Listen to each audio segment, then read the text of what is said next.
extra lemon, bro. Extra jealous. Anyway, so as far as situation monitoring goes, as far as what like Donald Trump is saying and doing, it turns out Donald Trump was not intending to wreak havoc and blow up shit. And wait, is it buzzing again? No, stop. What the fuck is happening? Out Mandarined? Yeah.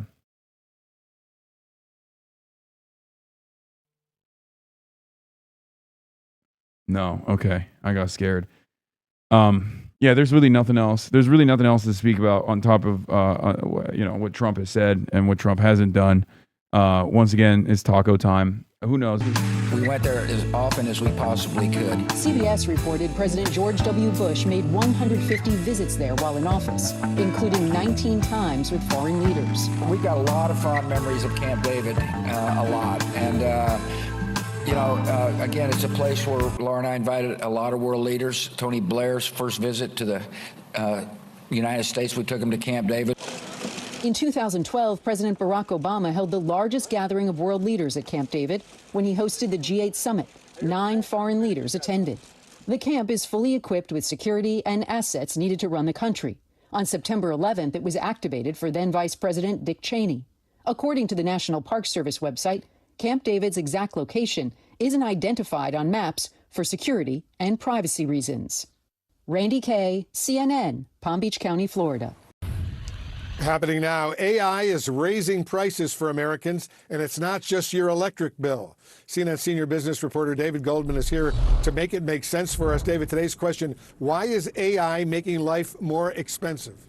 Yeah, it's really expensive, Wolf. I mean, we're talking about a perfect recipe for inflation. When you have a massive amount of spending and a growing economy, I can't think of a better way to make prices go higher. We're not talking about a small amount of spending as well. We're talking about $750 billion this year alone, building out data centers and all the other stuff that we need to make AI a reality. That's according to JP Morgan. And that translates into significant expenses for the average American household, $375 according to Moody's per household this year because of AI. Now, a lot of that, as you mentioned, is going to be the electricity that we all use, a 4% expected increase this year because of all the electricity that this stuff takes to power. It's a tremendous amount of power for all of these data centers. And look at this, it's like a $10 increase in the average electric bill for the average American home, $176 a month. That's a lot of money, but it isn't just electricity. It is also consumer electronics. They're getting hit hard too. In June of 2025, chip prices were falling. It's a very different story right now. We're looking at a quarter increase just over the past year for chips, and that's having a significant impact on what we buy at the store. Look at this, a 14% anticipated increase in smartphone prices. Also, iPads and Macs already got 20% more expensive this year. The Xbox got 25% more expensive this year, and Microsoft raised the price of software even, which now has Copilot, their new AI. Now, this adds a lot to inflation because JP Morgan says for every 10% increase in consumer electronics, that adds a point to overall inflation. And when you're talking about 3.5% inflation, which is what we have now, well, a point, that adds a lot of expense for every American household. Excellent explanation. David Goldman, thank you very, very much. And if you need David to make it make sense, email or send a selfie video of your question to makeitmakesense@cnn.com.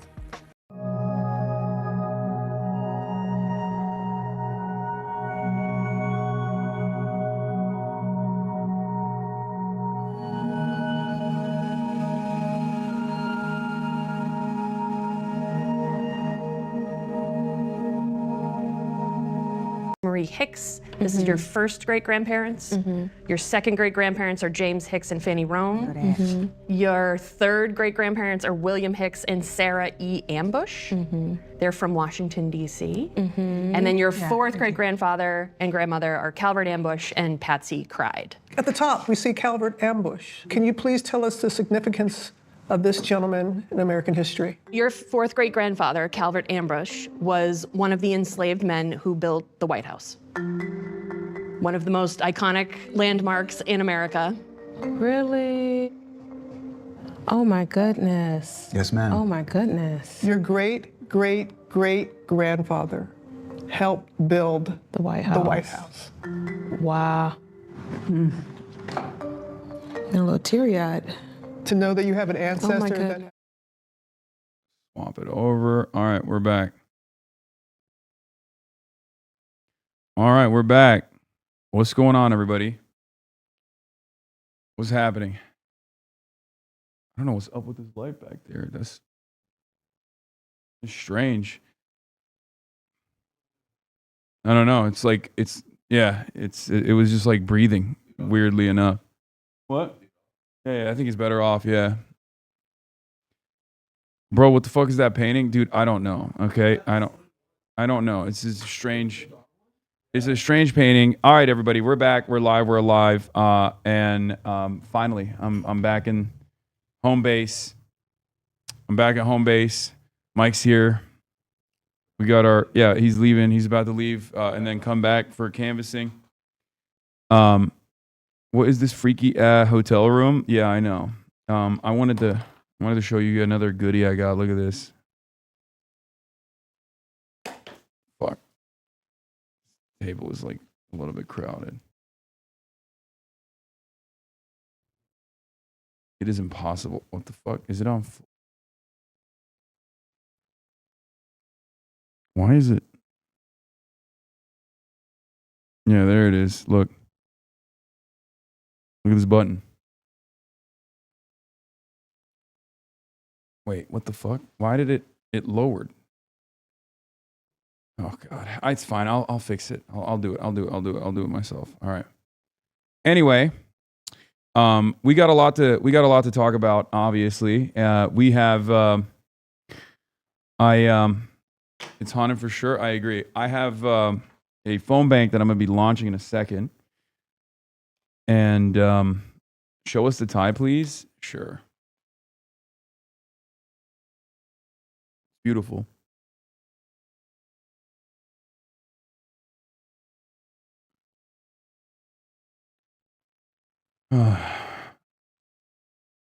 Kirkland Brand Da Vinci ass painting. Yeah, I agree. Just Made You King. Thanks for all you do. Hell yeah. Thank you for being out there, guys. What do we think about the speech? I'm a little bit tired, as I've been, every single day that I start the broadcast. I mean, we're 2 hours in at this point, which is crazy. But every single time I bring up the broadcast, I fire it off. I'm like, oh, I'm so tired. And I give you guys my personal news, but like I am, it's catching up to me a little bit. Hopefully, I'll be able to sleep a little bit more tonight. It was a good speech. Was well received too. See my other chat log. Did you turn off stream so you could get naked for Mike? That's crazy. Dude, bro, you did this. You did this. Where's all this coming? Low key, you did this. Like you were like, yeah. There are a lot of dudes in here. All right, I'll see you. All right. See you in a little bit. We're gonna make Mike canvas for the first time ever, which is very exciting. Yeah. Oh, you want to drive us around? Okay. All right, that's hell yeah. Let's go. But in any case, order coffee now so you have energy when canvassing. I've been drinking the Monster Energy Bev. Don't worry about it. Put the tie on. Hold on, I'm gonna do it. I was thinking I would wear it tomorrow instead. Like I was thinking of maybe wearing the tie to my to the election night. Not tomorrow, but on Wait, is this an adequate charger? Is it charging fast or no? Or is this slow charging? What about this one? There's hella charges here. It's crazy. Okay. Anyway, Trump is halting the planned attacks on Iran, everybody, after claiming he was going to blow shit up, which is, of course, expected. He did it. He did the damn thing again. He did the exact same thing he did last time, which is to claim that he's going to blow shit up and then turn around and taco it, hopefully to manipulate the market a little bit. Very interesting. The tie needs a different color shirt to make it pop. Don't make it fight your white shirt king. Yeah, that's why I'm not going to wear it right now. But yeah, I guess it's somewhat expected. Donald Trump is trying to molest the money to the best of his ability one more time. We are going to start there. Okay? We are going to start there, folks. Wait. You didn't put the Magewell on here, did you? Because it's not the 4K. This guy, bro. This fucking guy. I swear to God. I swear to God. Classic. Yeah, okay. All right. Did you blast off? I did, but it's not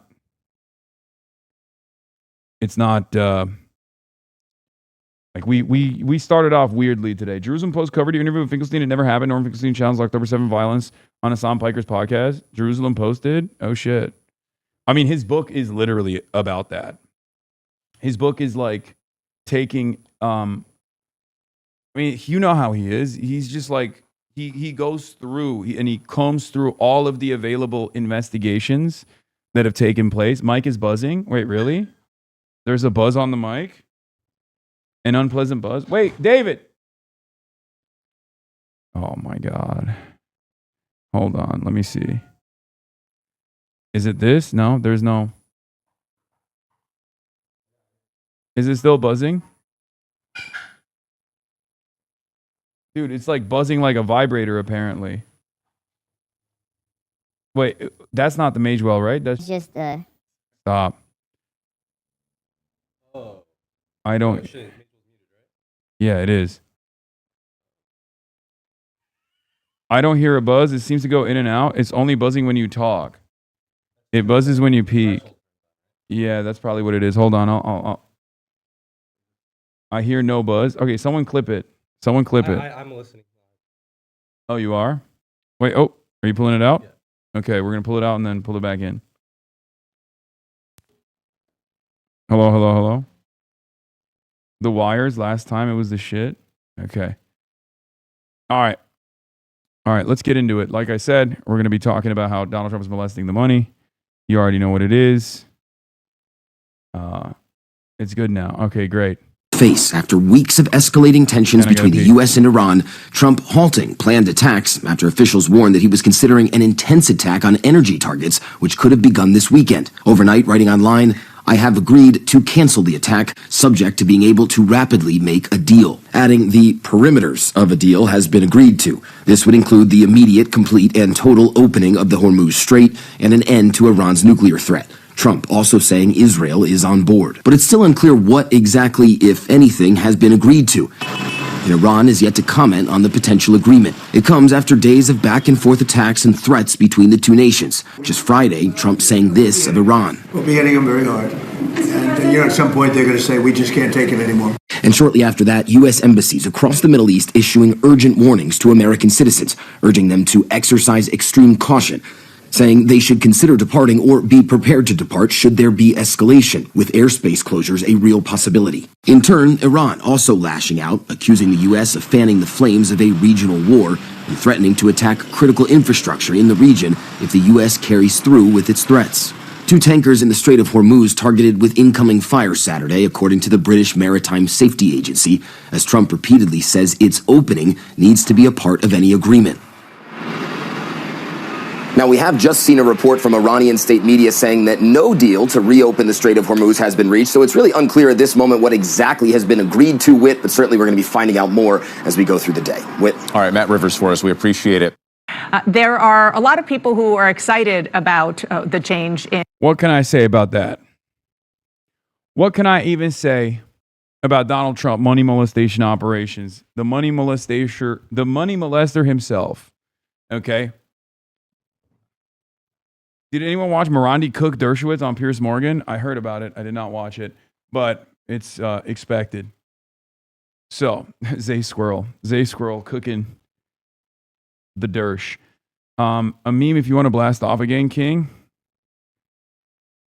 Why would you? The Galbijim of penance? Why do you guys have to bring that up, man?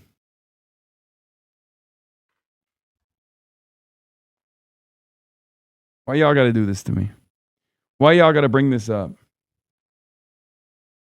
Why y'all got to bring up my failures? Hasan is jealous of Ludwig appearing in Chinese games. This is the time I'm the most jealous of my colleague, a rich second-generation noble from Europe who lost all of his gold coins gambling in a tavern with nowhere to go, ended up begging on the streets. Hasan secured a folk intellectual from the Asia Minor Peninsula, dissatisfied with the rule of the Byzantine Empire, followed the Arabs of the Tang Dynasty for a field investigation. I see. The reason why he looks bald after shaving is not because of his face, it's his hairstyle. His hairstyle looks like a toilet lid. His face itself is in line with Chinese aesthetics. The problem is the hairstyle. But a face like this, the forehead must be exposed. The hairstyle should be changed to a side part. They said, Chinese netizens said my hairstyle looks like a fucking toilet lid? That's crazy. Classic Lemon Bro. After going around among all streamers, Hasan is the only one who didn't get Chinese traffic. Hasan and XQC. Wait, they think Ludwig is XQC. Hasan and XQC aren't very good at learning. Speed and Ludwig are actually starting to learn Chinese.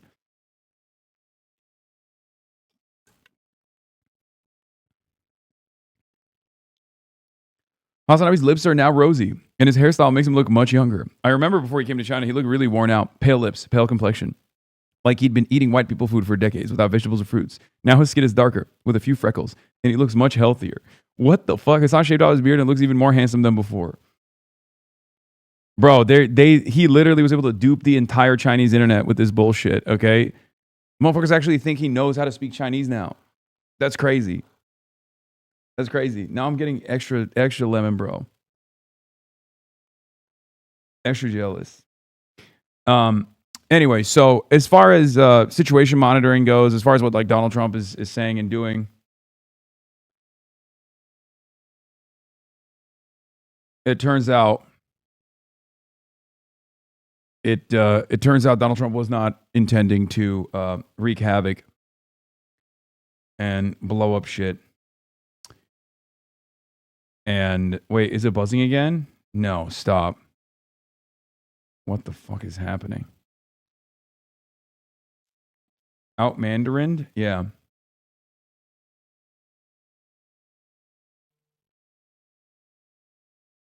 No, okay. I got scared.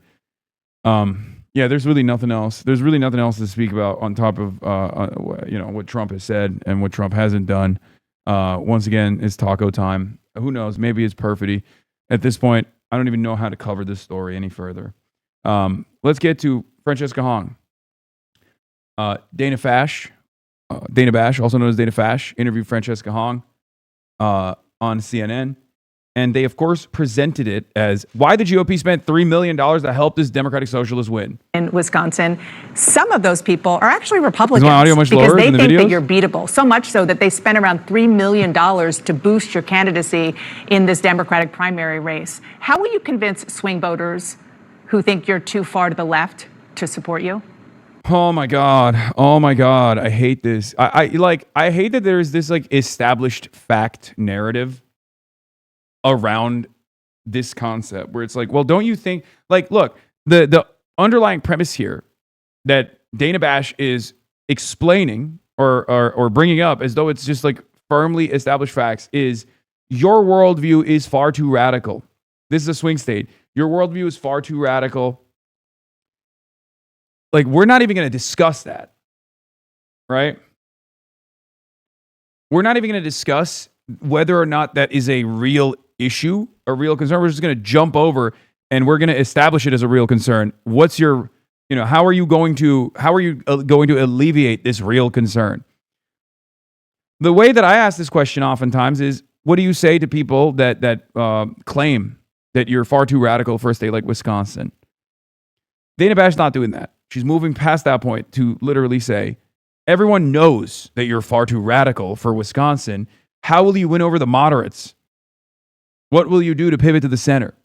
Why are these things established facts?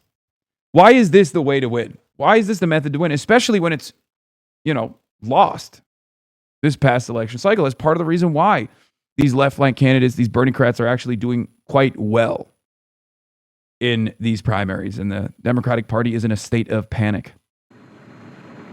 They also know that their candidate is one of the weakest candidates that they could put forth. Tom Tiffany is an election denier and traitor, and he supports a national abortion ban as well as losing health care and supports Americans losing health care, millions of folks across the state. I think with more moderate voters that we recognize that this moment is not just a movement moment, but our coalition continues to grow. And our coalition is bipartisan, Republicans with Hong signs in their yard, that our folks are in rural, urban, and suburban communities. It is incredibly exciting that an Organizing First campaign continues to help communities grow their organizing skills as well and come to support our campaign. You have been distancing yourself from the National Democratic Socialist Platform. I heard you in an interview this morning doing that most recently. In that interview on Fox, you said you don't support, for example, abolishing the Senate. Look at this. It's always drama. Oh, you're distancing yourself from the National Democratic Socialists of America campaign. Isn't there drama? Why do you hate the DSA? Is it because you're trying to cynically moderate now? First, we established that, you're already a dangerous radical for this swing state. And you're going to lose the Democratic trifecta, selfishly. Local news wrote about it. Hannah Schroeder. Francesca Hong holds campaign rally in South Milwaukee, August 2nd. U.S. Rep. Ilhan Omar, left-wing commentator, soundbiker, and gubernatorial candidate Francesca Hong stand together on stage at the conclusion of the Hong rally in South Milwaukee High School on August 2nd.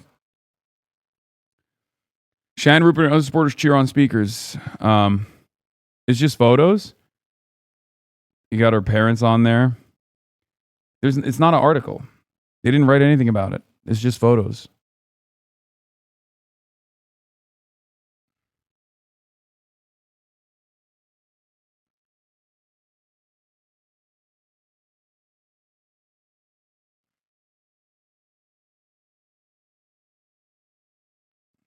Wrong link, I think. No, it is the wrong link because it's just a picture gallery. Maybe if we do this.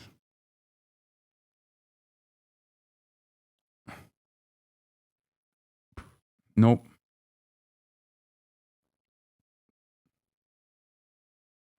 Oh my God, I have to be a subscriber. Never mind.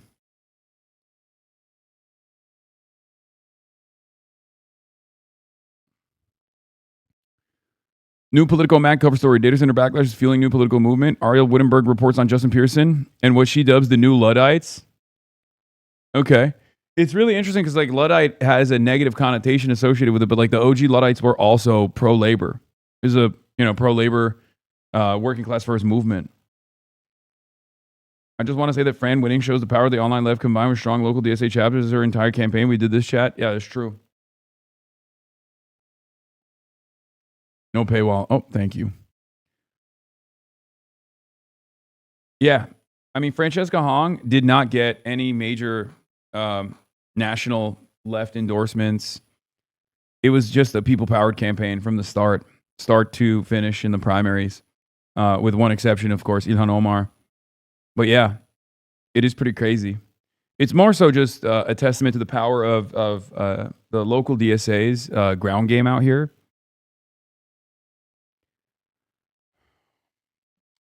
But it's interesting. Change your tie. No, it's. I'm not going to wear white on white.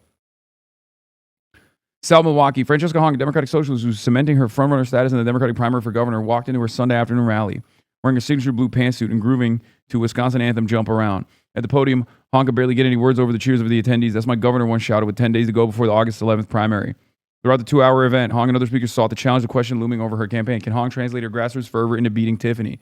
When people want to fight for something together, when they see something they believe in, and they start to believe in one another, I think the Dems are going to have to write a new playbook here, Hong said.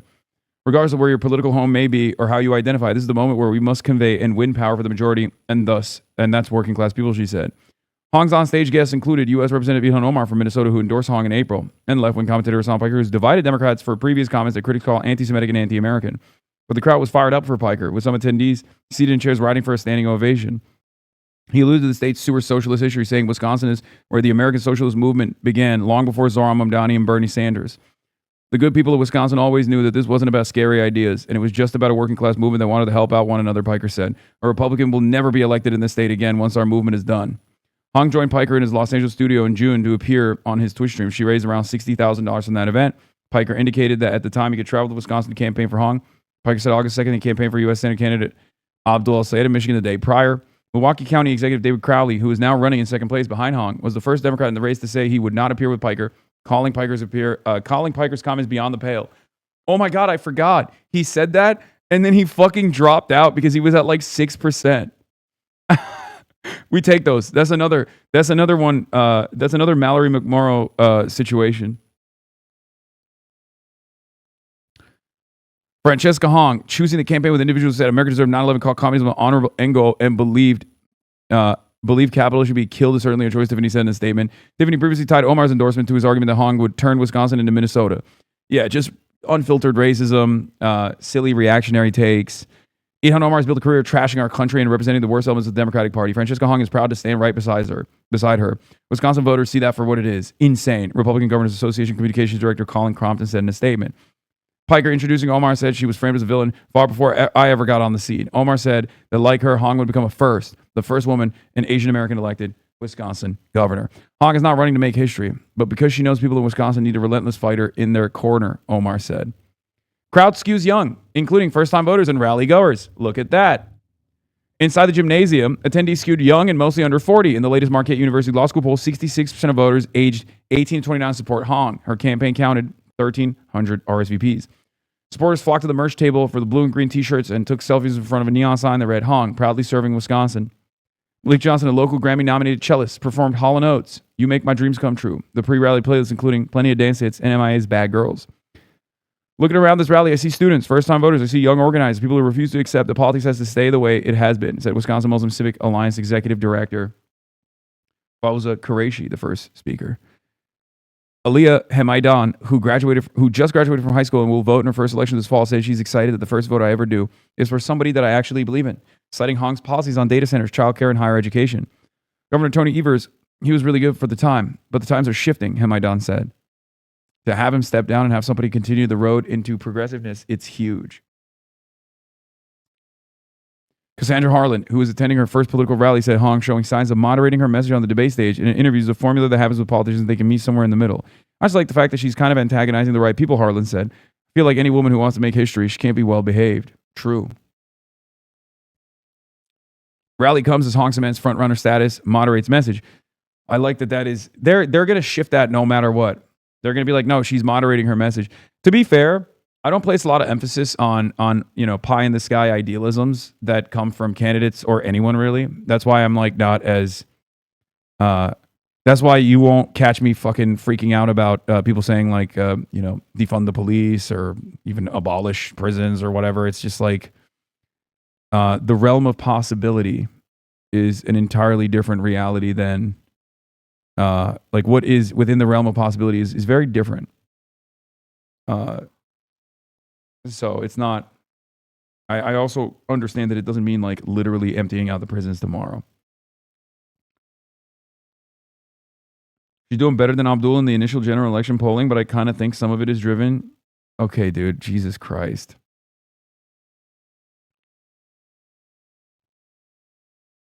Hong's lead in that poll. Oh, yeah, Mandela Barnes, who was running in the second place behind Hong in the latest Marquette poll, dropped out the race last week. His decision came amid reporting from the Milwaukee Journal Sentinel into allegations that Barnes taking advantage of his role in the party to have sexual encounters with young adult women. Hong's lead in that poll, conducted in late July, was 38%. Just over a third of voters were undecided, including nearly half of voters 60 and older. When undecided voters were pushed to choose a candidate, Hong's lead grew to 46%. Crowley, who was moved into second place since Barnes dropped out, is hitting the trail with Evers. Crowley is backed by Evers, and on Friday was endorsed by U.S. Rep. Gwen Moore, a veteran congresswoman from Milwaukee. While Francesca Hong is rallying people who are already in her corner, David Crowley's traveling across the state to meet undecided voters where they are, Crowley spokesperson said. on August 2nd. David will continue to reach them this week with a message centered on experience results and winning in November. Dude, the establishment has the same formula. It's really funny. It's like, hey, I know that like the times are unstable and people are very frustrated with the way things have gone so far, business as usual politics. But here's more of that for you. Like, they don't understand that I think people, when they run with this, like, I have experience, I'm not the shake-up candidate, what they're literally communicating to the voters is like, I'm just going to do the same shit that we've been doing already. If you like the shit that we've been doing already that gave you Donald Trump twice, then that's good. You know, vote for me. And they just genuinely do not understand it. And obviously I don't want to give them any, tips right now. So keep on keeping on. All right. Nothing will fundamentally change. That is the message. And I love that. That's a great message. That is truly a banger message for you guys. I think you should keep doing that. Okay. That's my attitude. The only problem I found with Fran is that she's too soft-spoken. She got to get tough in the general. Yeah, she's very affable. She's great doing retail politics. She's great at that. She's great on one-on-one with voters.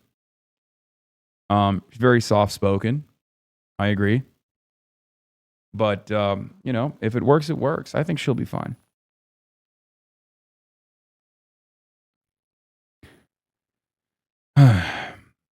Han called on her supporters to be radically welcoming to people who aren't ready for democratic socialism, but otherwise didn't cater to the middle in front of her base. At one point, Han said she would meet U.S. Immigration and Customs Enforcement with the force and fury required to keep us all safe.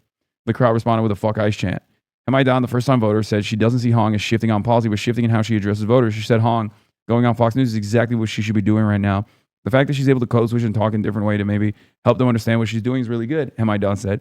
Hopefully, she's going to get a lot more national attention after the Michigan elections are done. I want the national eye to be on this movement. Early in-person absentee voting is underway through next Sunday in the August 11th election, which features the party primaries for governor and some state legislature and congressional seats. Yeah. Speaking of what's retail politics like, going out to state fairs, kissing babies, that kind of stuff. Like being out with the voters, going to the retail storefronts.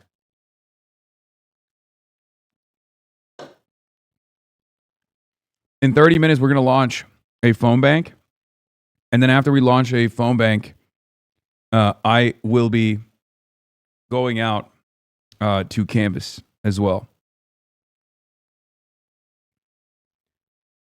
Tony Evers.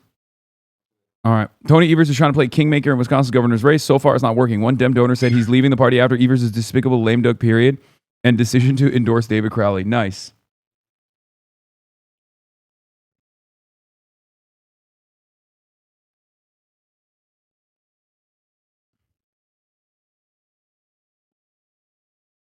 Are you going to be on CNN? Later tonight, yes. Later tonight, I will be on CNN. CNN Doc.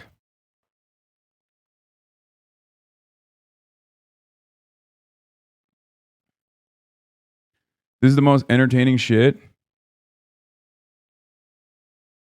Yeah, this is a funny moment. Hutch changes his mind about blue no matter who. I'm almost ready to say, you know what? I'm not even going to, the blue no matter who rhetoric, I'm not doing it anymore. Because it feels like unilateral disarmament, doesn't it? First of all, how much of that particular term is helping the discourse? I have never in all my years on the internet ever once witnessed a productive exchange about the concept of blue, but it matters who? Root for DSA to lose? Wow. That's so strange. That's so strange, dude. That's such a strange phenomenon. Turns out this guy is just like, ideologically a neoliberal. I was wrong about this. I didn't realize that he was. The guy who said he would rather vote for Jeffrey Epstein instead of me is now saying it's not vote blue no matter who. That's the new sex pest and he met a root for Abdul and Fran to lose. Oh my God. Why did these guys literally fucking position themselves on the losing side of every issue? This is what happens when it's just like personal spite and resentment are what drive your politics.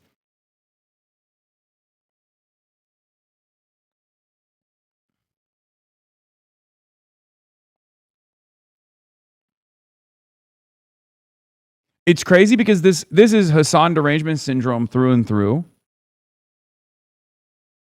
But what I find very odd about it isn't that it's just like online weirdos now. Now you got like party bosses, old bosses. I get D, but why does Hutch hate you? Because Hutch is basically the Destiny Dick Rider. That's why. Blue no matter who. Every time it's ever come up in my experience, every time I've ever witnessed it come up in other spaces, it's always a shit show. And, it's just, I can't stomach people like Kyle and Crystal weaponizing the concept of blue no matter who. Wait. Weaponizing the concept of blue no matter who. So it's not, so you're doing that.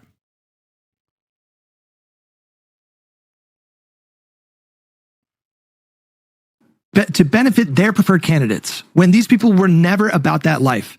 It's so disingenuous that I don't think it's productive to even push it anymore. You know what I mean? That particular phrasing. I think it's about time we retire it and just be like, you know what? Let's just all stop pretending like this is something that's,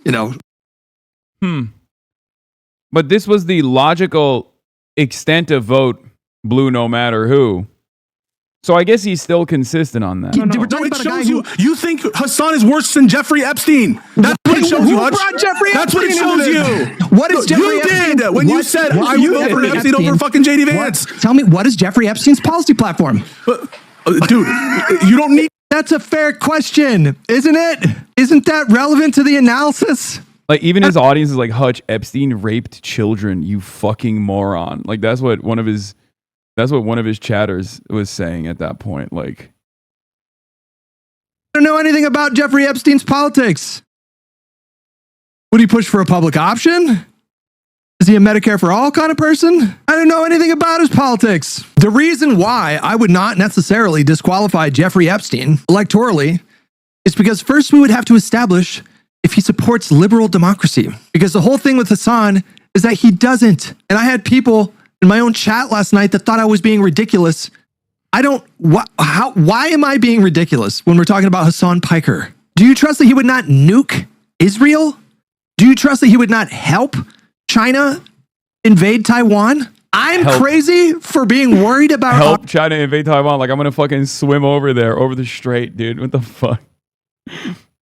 This is HasanAbi derangement syndrome through and fucking through. Our fucking nation's secrets? If we gave power to Hassan Piker, I'm the crazy one who's like, I don't know, what's Jeffrey Epstein? Yes. Someone said yes.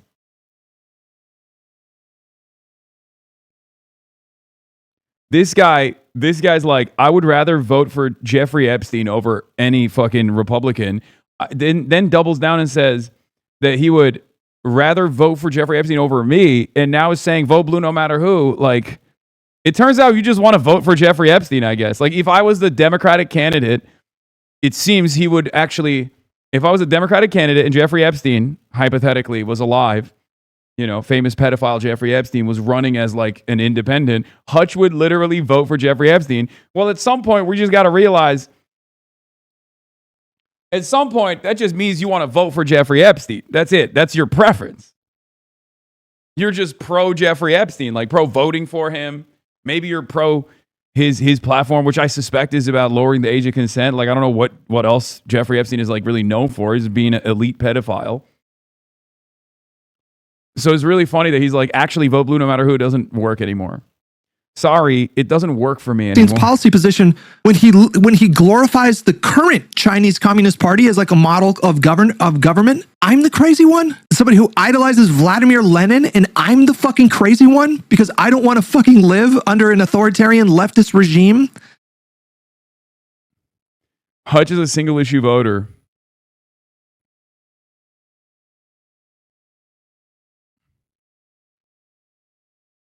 Hutch is a single issue voter. He's pro Jeffrey Epstein. Oh, that's so funny. Anyway, so yeah, the knives are out for our girl, Francesca Hong. So we got to do our very best to keep smiling and motherfucking dialing.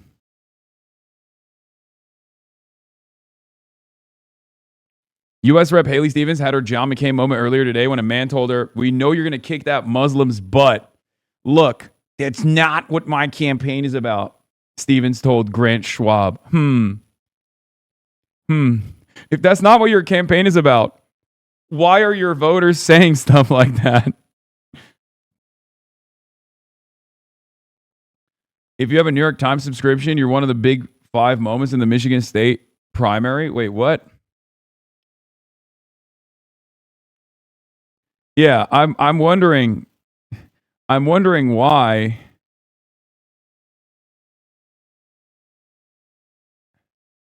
your voters are gravitating towards that kind of sentiment. Interesting. Do we have a paywall remover on this too or no? I would like to read the 5 big moments of the Michigan Democratic Senate primary. 30 minutes to poop is crazy? What? What the fuck does that have to do with anything?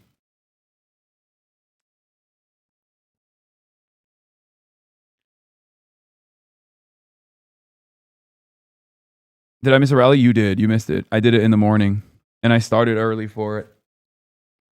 But you can subscribe and see it in the VOD if you would like to.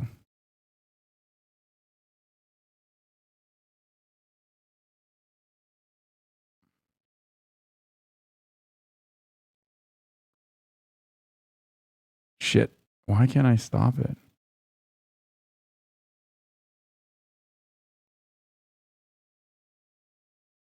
Hold on. Oh, no. No. Haley's using deep fried polls to say she would do better against Rogers. Where can we all see your speech, bro? I'm going to look at the Haley Stevens Walter Master moment. Hold on. Okay. Oh, thank you for the gift article, chatter. Hopefully it won't force me to fucking subscribe. Okay. 5 big moments in Michigan's Democratic Senate primary. Divisions over Israel and high-profile endorsements have shaped the closely watched race between progressive former public health official and a more moderate member of Congress. Michigan's marquee Democratic Senate primary has had twists and turns, heated exchanges, viral moments, and tens of millions of dollars in outsized spending. On Tuesday, voters will have their say in the race between Representative Haley Stevens, a moderate, and Dr. Abdul El-Sayed, a progressive former public health official. The outcome could affect the battle for the Senate majority and the future of the party. Prominent Democrats from Michigan and elsewhere have been divided over the candidates whose differences mirror broader intra-party frictions over Israel, electability, and other matters. Polling conducted over the last month has suggested uncertainty in the race. Most recently, several public polls have shown Dr. El-Sayed leading. Here's a look at some of the biggest moments from the campaign. Hasan Piker walks past supporters in a rally in support of Mr. El-Sayed's campaign in East Lansing in April. Hasan Piker campaigns for El-Sayed. In April, Dr. El-Sayed rallied at 2 Michigan universities with Hasan Piker, provocative left-wing streamer with a large following among young progressives. The move injected energy into Dr. El-Sayed's campaign and drew some backlash, crystallizing some of the sharpest fault lines in the race.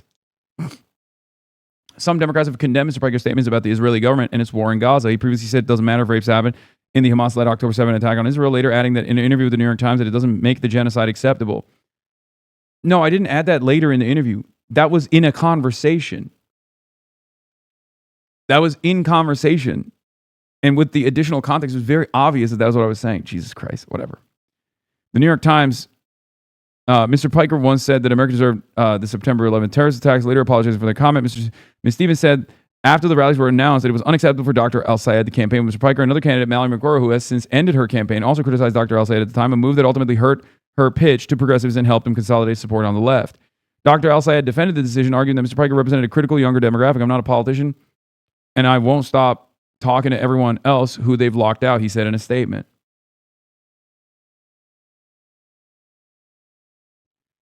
AIPAC jumps into the race and tensions rise. Dude, that's crazy. It's like 5 big moments, and they put mine as the first. AIPAC jumps into the race and tensions rise. In early June, the main super PAC of the American Israel Public Affairs Committee, the country's most powerful pro-Israel group, started a multi-million-dollar ad campaign backing Ms. Stevens. The spending has been a consistent point of tension in the contest, with Dr. El-Sayed frequently criticizing AIPAC and his support for Ms. Stevens. In a debate on Monday night, Ms. Stevens and Dr. El-Sayed clashed over the influx of outside money. The main super PAC for AIPAC has so far spent more than $30 million boosting Ms. Stevens, according to data from the media tracking firm Ad Impact. Tensions erupted again on Thursday after Dr. El Sayed said AIPAC had chosen to back the least capable candidate in America, referring to Ms. Stevens in an interview with the online magazine Muslim Girl. In response, Ms. Stevens accused Dr. El Sayed of wanting to blame all your problems on Jewish Americans. On Saturday, Dr. El Sayed was critical of Ms. Stevens' comment and told reporters, at the end of the day, I love and revere Judaism and the Jewish people. The candidates are at stark odds over United States support for Israel. Dr. El Sayed said Israel should not exist as an explicitly Jewish state and has advocated ending U.S. financial assistance to the country. Ms. Stevens supports continuing U.S. military aid to Israel without conditions. Earlier this year, Ms. Stevens was booed at the state Democratic convention by activists unhappy with her support for Israel. Yeah, state Democratic convention by activists, you mean party officials.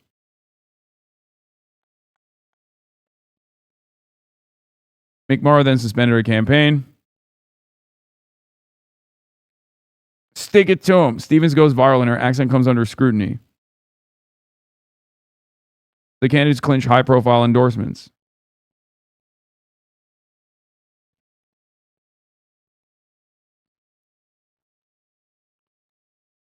I'm just shocked that they talked about her accent, but not that Israel comes to me in my dreams.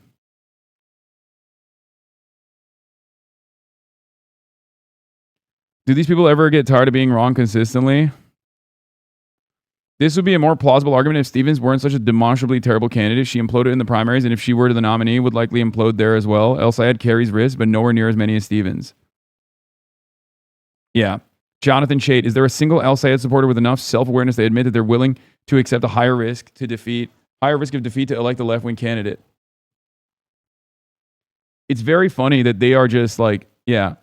El Sayed has otherwise been deliberately unapologetic, standing by positions even when they go beyond where some think media and voters seem to be. He refused to back down on campaigning with Schumer Hassan Piker, who said America deserves September 11. A comment Piker has since said he regrets and has called Mao Zedong one of the great leaders of the world, a man who changed the entire universe. Boom, boom, boom, boom, boom. Attack ad after attack ad. He already deflected away from this. He already literally fucking went, whew. He already judo chopped this, okay? So any kind of like additional, well, you see, he's with Hassan Piker. Is not going to work. It's just not going to work.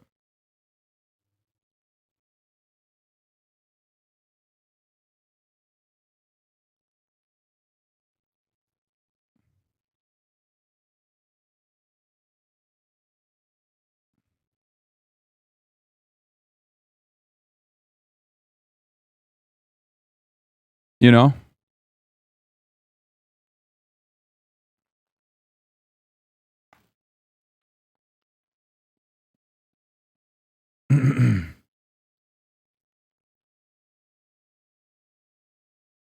You're making Mao Zedong famous in the U.S.? I think Mao Zedong is famous in general. Yeah, here are the Michigan voters' phrases for the word cloud for Haley Stevens, by the way. When respondents are asked what, if anything, they've heard, seen, read recently about Haley Stevens, here are the most common words and phrases they use. Corporate, money, AIPAC. Take, support, Israel.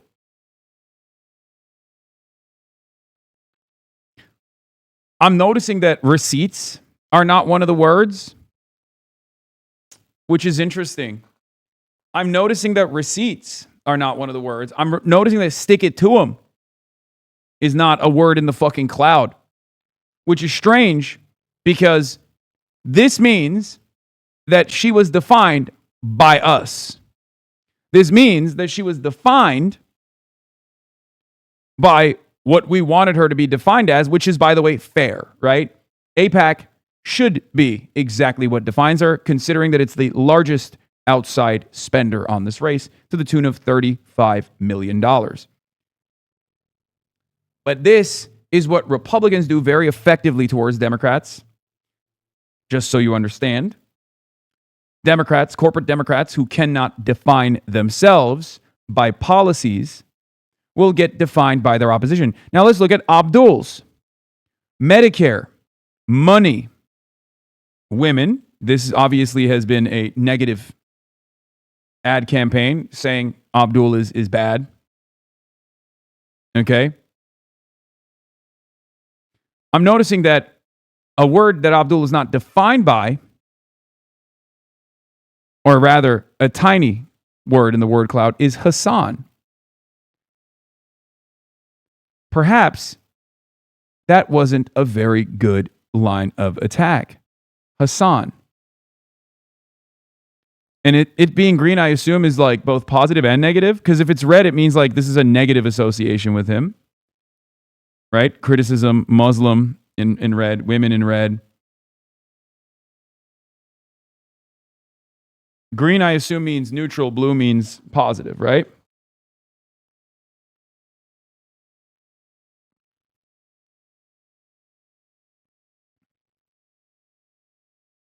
Or does it not mean anything?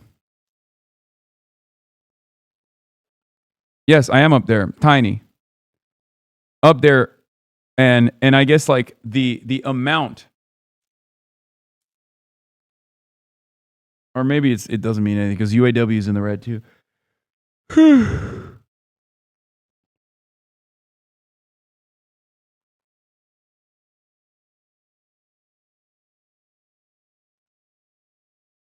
There's probably no meaning. Dhoni's still promoting the doc. I saw.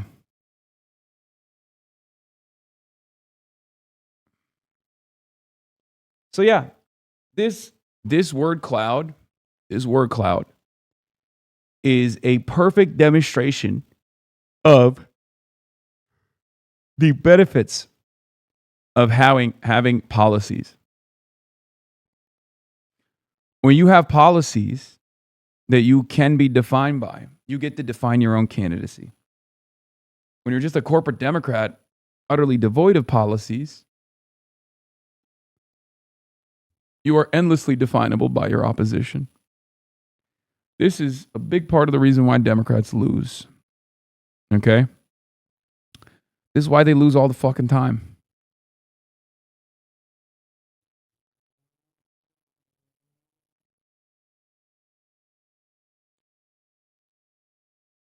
Here's a candidate who's defining herself aggressively.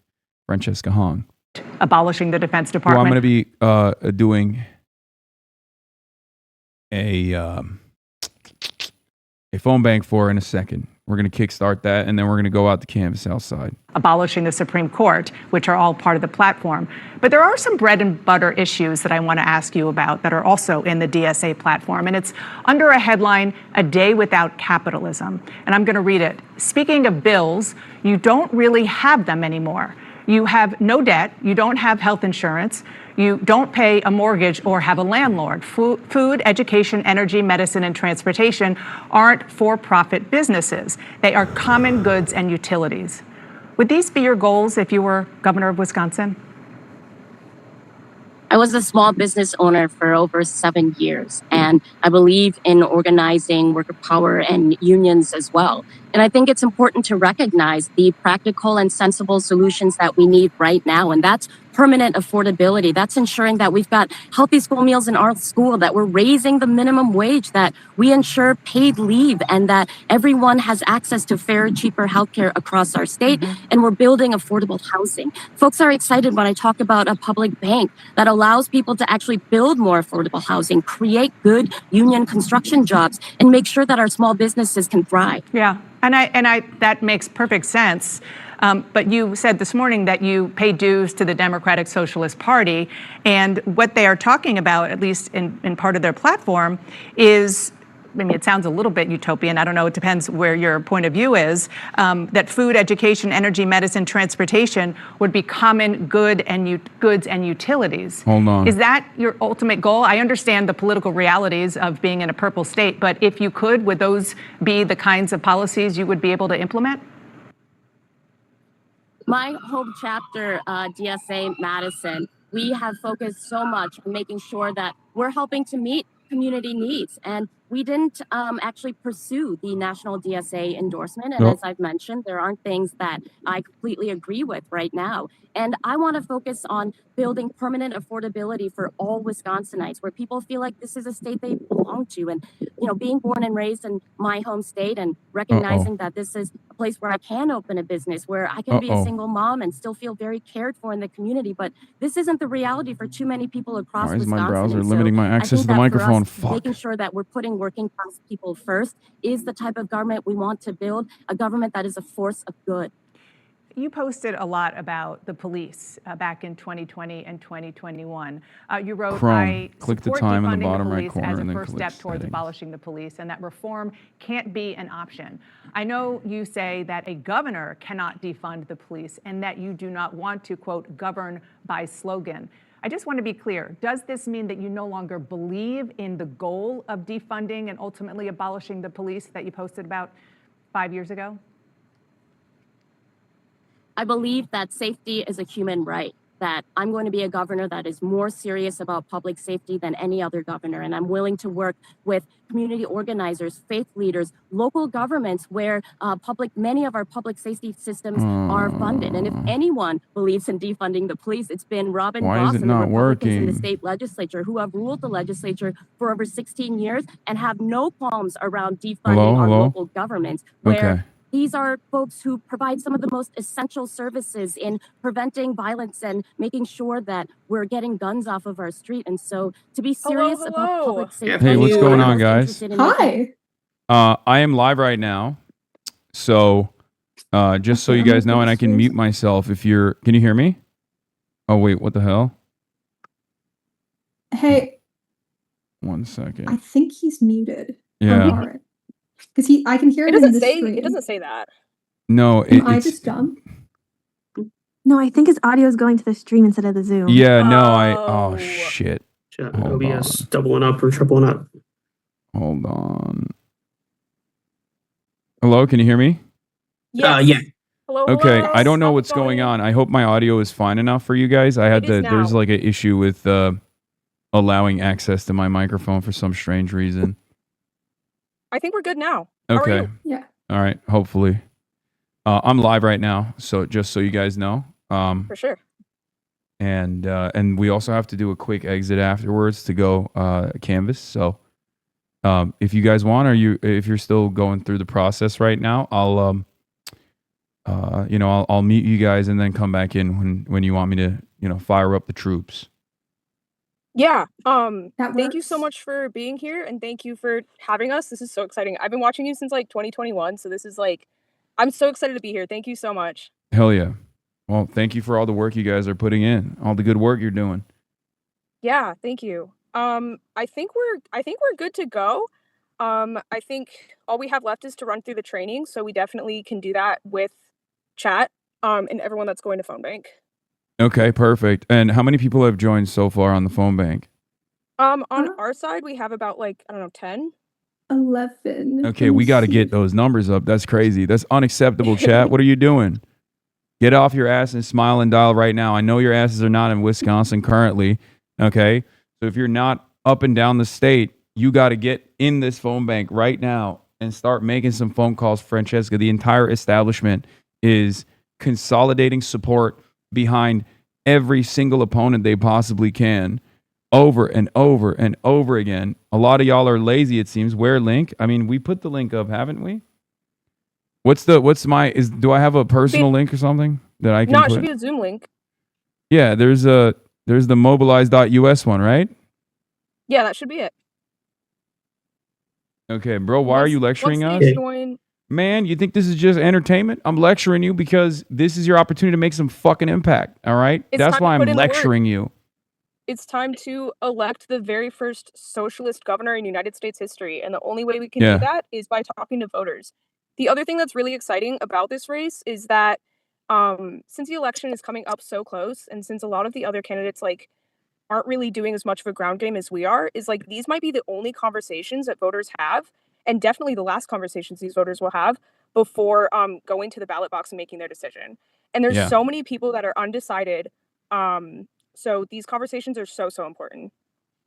Yeah, absolutely. You're unmuted? Yeah, I am unmuted. I know. They hear me on the Zoom call as well. What are we? Is it 18, 19? That's not enough. Get those numbers up, Chad. Get in there. Once again, I want people to realize that, like, look, polls are at the end of the day utterly irrelevant. Okay?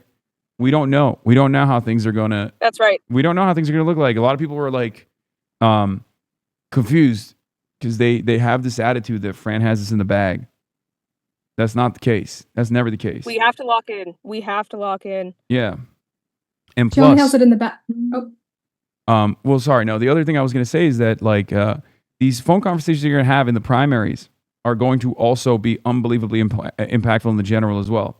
Because someone who you can convert into a voter in the primary will then be a door knocker in the general, right? Mm-hmm. Someone who will mobilize on Francesca's behalf in the general.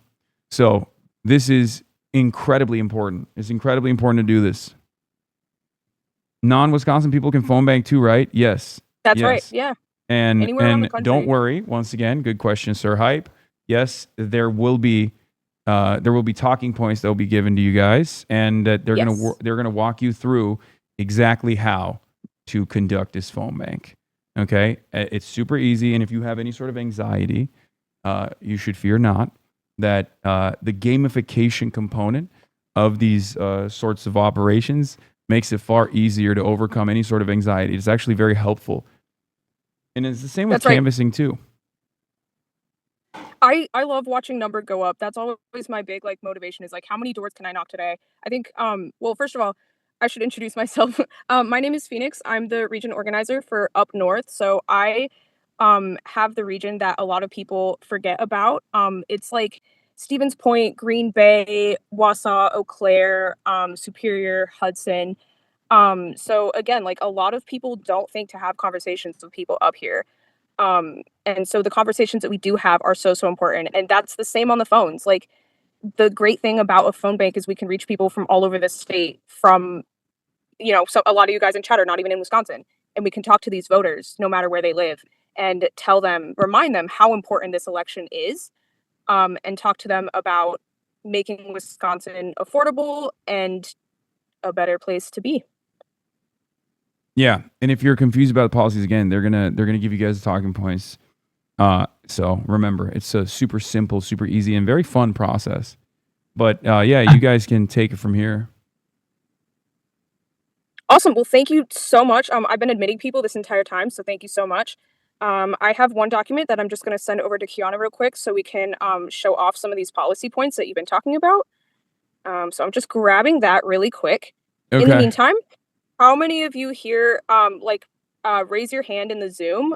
How many of you here have used Scale to Win before? Damn, hella hands. That's good. That's good. Scale to Win makes it really easy. Coming back to the Zoom, sorry.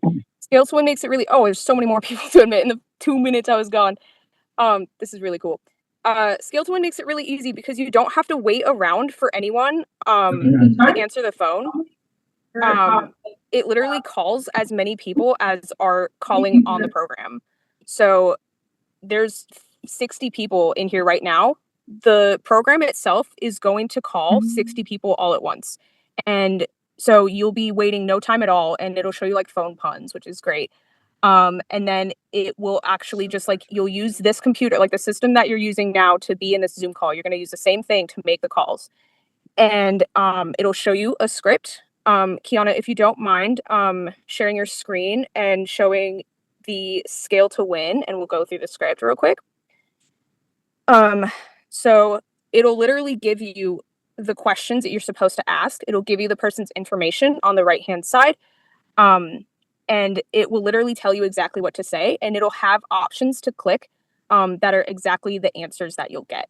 So it's really, really easy to use, and we're gonna go through, once we get it working, and we're gonna go through a practice run with the correct Scale to Win, and we'll go through the script real quick. So I'm getting an echo back somewhere. The questions that you're supposed to ask, it'll give you the person's information on the right-hand side. And it'll tell you They're gonna DM them, the person who was like on the phone. All right. Yeah. Perfect. Okay, so this is what I was talking about. It's going to give you the name of the information of the person on the right, and then that white box right there is exactly what you say on the phone. So, hi, is this person? Hi, my name is X with the Fran Hong for Governor campaign. How are you today? And then we're just going to let them know that Fran Hong is an option in this race. We're going to talk them through the talking points if they've never heard. So I usually start with like, have you heard of her before? And then we know where to start. But the biggest talking points that we have are, and I know, Hasan, you've been covering this a lot, so I know that a lot of you guys have probably heard all of this before, but we're going to review it anyway. The biggest things is that she wants to cut property taxes by 44% while still fully funding public education. And she's going to do that by taxing the rich and ending, or at least working towards ending, the voucher system. Not only that, but she is the only one that has not taken AI data center money. She's the only one sticking up against AI data centers. So those 2 points right there just show that she is for the working class more than any other candidate. So if someone has never heard of her, we can use those 2 things. The other thing is, once we know that they are pro-Fran, we're going to talk about, okay, well, do you have a plan to vote? There's 3 ways you can vote in Wisconsin. You can early vote in person, you can vote by absentee ballot, which you'll probably already have mailed to you if you're going to do that, or you can vote on election day. If you're going to absentee vote in person, anyone can do that. Like, even if you're going to be in town on election day, you can go usually to your local city hall, and that's going to be this upcoming Monday through Friday, to go vote, to skip the lines. It's honestly amazing. It's the best. So we're going to ask people, what are your plan to vote? If they have their mail-in ballot, we're going to tell them, like, you need to get that back in the mail ASAP. Wisconsin doesn't really care about postmark dates, so we just need to get those ballots back to the Wisconsin Election Committee, like, as soon as possible so they can get counted. So we're going to encourage people also to vote this upcoming week, Monday through Friday. We're going to remind people that they probably cannot early vote the day before Election Day, which is the following Monday, August 10th, because those early vote locations close to get ready for Election Day. But the other thing is, they can obviously go vote on Election Day at their regular polling place, which will be listed right there on that right side where their information is. That is not the early vote location. That is just Election Day location. The early vote location is usually just whatever closest city hall they have. Is there any questions? Did I skip anything? Was that too fast? You can take it now. Check chat. Okay, cool. Kiana, do you mind clicking through a little bit more of this script? So, like, hi, is this this person? Then we would click talking to correct person if we do in fact have the correct person. And then we ask, like, have you chosen who you're going to pick for your candidate on this August 11th? And again, if they say, oh, I'm going to vote Francesca Hong, then we can go right into that. Well, what's your plan for when you're going to vote, how you're going to vote? But then, so then we have the different options. If you go back, I assume the links will be posted when the time comes. Yes, we will post the scale to win. I'm just going through a little bit of training first. Can we get the PDF of talking points with Francesca Hong in case people debate? Let me get you that. Yes. So this is like, oh, go ahead. Oh, another thing is, if you go to HTTPS/, oh, hold on. No need to be nervous. Hong.com. Everyone I've talked to has said that these are the nicest people that they've ever spoken to ever. There was some survey that was done recently, nationally, about like what states are the best at everything. And the only thing Wisconsin won was that they are the nicest people. Like, I was doing this phone bank before and someone was like mad that I was calling them, but they still were like, thank you so much. Have a great day. And like, are we leaving? You will not believe how nice these voters are, Okay. these people that we're going to be talking to today. Yeah. And we drink a lot of beer. That is also correct. Yeah. Okay, so I put it inside chat. This is a condensed version of Francesca Hong's Hong.com policy page, which is the most in-depth policy platform that I've personally ever seen. She has a lot of stuff. If you don't have something here, I highly recommend checking this out, seeing if you can actually find the information. You don't need to like be perfect or know everything. You just need to know where to find things, and people are more than happy to wait a couple seconds so that you can find the information for them.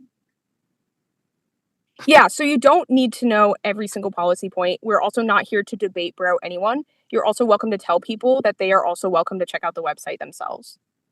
What do we do if people have a terrible phone connection? This was a common issue when I did calls for New York candidates. Your best. What can I... Okay. It's decided I'm no longer allowed to paste a link. That's okay. Someone else has pasted it in chat. I think we're good. Bless you. And then we also have this document that was written up. Some We're people gonna are also put the Scale to Win link there. Oh wait, what when the the hell? time comes. Oh, the mic is gone. I can't even speak anymore in their chat. Yeah, so like a lot of exciting policies. Again, she wants to increase the minimum wage, fully fund public education, universal paid leave, universal childcare. By the stand up way, against some people are having, feminism. sorry to Go cut you ahead. guys off. I have to leave soon, and also some people are having issues joining the call apparently. Oh no. Yeah. 4 people entered the waiting room. That's my bad. Okay, no, it's all good. And yeah, I have like maybe 8 more minutes until I have to go to a Canvas launch. Cool.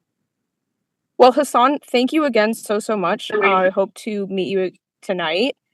Really, really appreciate your help and how much you've been covering this race. It's been really, really exciting and cool to see. Oh yeah, of course. And this has been very helpful for me as well. You know, this is it's great to refresh the talking points as we go out in a second. Yeah, the property taxes, the lowering property taxes goes hard on the doors. Like if someone is a homeowner, they love to hear their property taxes go down. And then sometimes they're like, but I'm worried about like how they're going to fund all that then. And then you can just say, well, she's going to tax the rich. Yeah. Okay, so I think everyone is in now. So talking to correct person, Kiana, go ahead and click that again. Yes. And then if we go to undecided, if someone's like, well, I've heard of all these candidates, I don't know who I'm going to going to vote for yet. That's when we go through the spiel and talk about her wonderful policy points. It's important to note, the only people who are currently in the race are Crowley, Brennan, and Royce. That's true. If they say Barnes, Rodriguez, or who else? Hughes, I think. They're not in the race. That's true. It's probably really important to tell them that. Know that for the most part. I don't. How do we define rich? That's a great question. That's something that we can look at on her website. She did just come out with her tax the rich like full policy. So it might be under, if you like do the policy drop down, there's an your support for calling for governor in the August 11th primary. Sorry? Oh, I think somebody started a call. I want to mute. Yeah, okay, so if you do want to start making calls, we can drop that Scale to Win in the chat. And then you're also welcome to deafen this call. So there's a little arrow right next to the microphone. All right. You can click that. I'm gonna and end then it you here. Can click, Or I'm not leave gonna end the computer stream, audio. but I'm gonna. And then if we're talking, it's not I'm going to gonna leave the disrupt call your now, chat. call. But you guys, oops, hold on. I'm gonna end the call here. But the call is still going on. If you're following along the stream on the one monitor, you can make those calls easily on the other monitor. Keep phone banking, and we're gonna go out and do some Canvas work now. Okay. So I'll play off this Francesca Hong video for y'all. And yeah, I'll see you on the other side in like a sec. Sure that we are being tough on the causes if we're going to be tough on crime and make sure that we build community safety all across the state. Did your opinion change then on defunding the police? But I think that people can evolve, that I am going to be a sensible and practical government and governor that is going to make sure that public safety is a priority and So actually you evolved on that. Serious safety.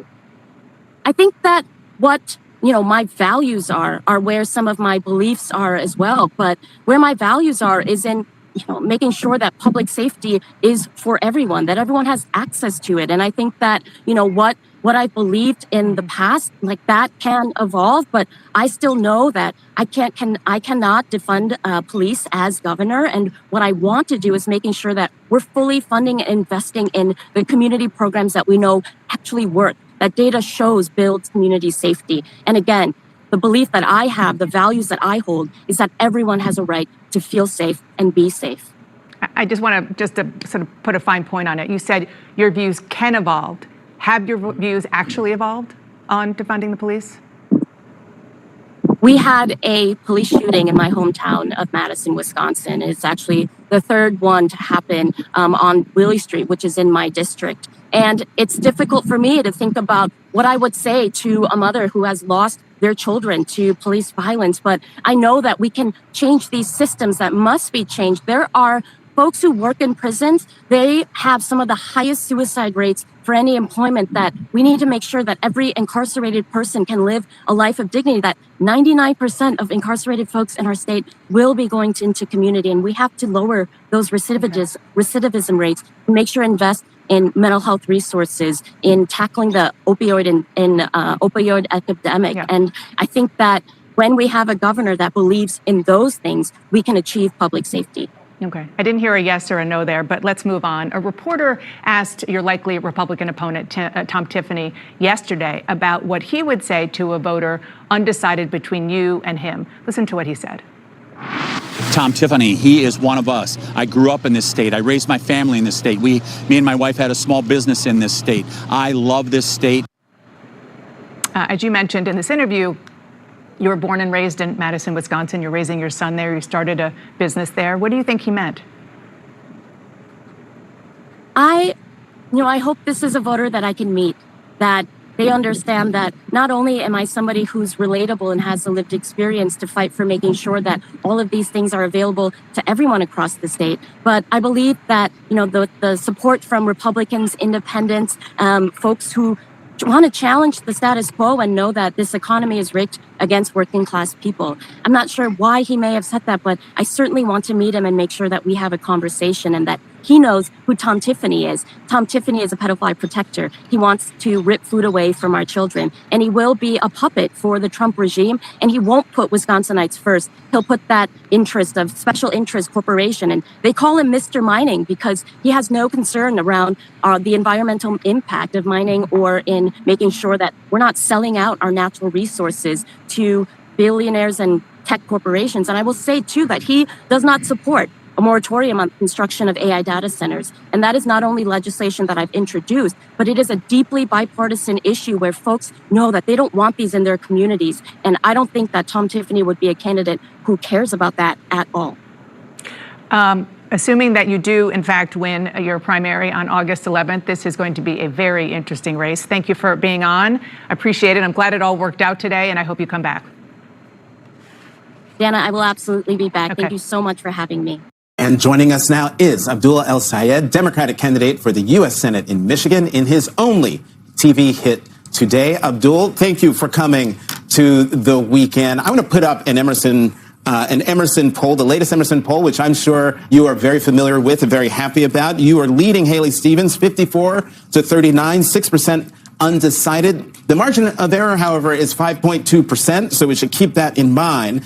I bring that up because the last Senate race in Michigan was in 2024, when now Senator Alyssa Slotkin, the Democratic senator from Michigan, beat Mike Rogers, the presumptive Republican nominee who you might have to face. She only beat him by 21,775 votes. And she is a hard square, moderate Democrat. Why do you think you will also succeed in beating Mike Rogers, who is, even though he lost to Alyssa Slotkin, he's not unknown and he's not, quote unquote, unpopular? First, thank you all for having me and squeezing me in here before I go to church this morning. Really, really grateful to be with you. And look, polls don't vote, people do. And we're building a grassroots movement of people believing that we can get money out of politics, put money in your pocket, pass Medicare for all. Think about the matchup with Mike Rogers here. This is a guy who spent his 14 years in Congress doing every single errand that the pharmaceutical industry and big tech industry could ask him of. So much so that he helped to architect, literally sponsored and introduced the legislation that kicked off the opioid epidemic that killed 600,000 Americans. Chances are people watching probably know somebody. I know I do. But this is because he has never seen a corporate PAC check he doesn't want. And the reality of it is I'm the only candidate who's never taken a dime from a corporation, only candidate who stood up and said that we need to take these folks on, and because I'm not bought by them, I actually have the opportunity to stand up and regulate them. I think Michiganders want somebody who's going to stand up and fight for them against the corporations who've nickeled and dimed us, kicked off terrible epidemics that killed our kids, killed our parents, killed our neighbors, and is willing to say what we really can have. We can have a movement where we finally guarantee every single person health care, stop sending our money to drop bombs somewhere else, start building our schools and our roads, and investing in one another. Abdul, thank you so much for coming on this morning. Your race obviously has exposed, more so than any other race in the country right now, a major intra-party debate in the Democratic Party over the issue of Israel.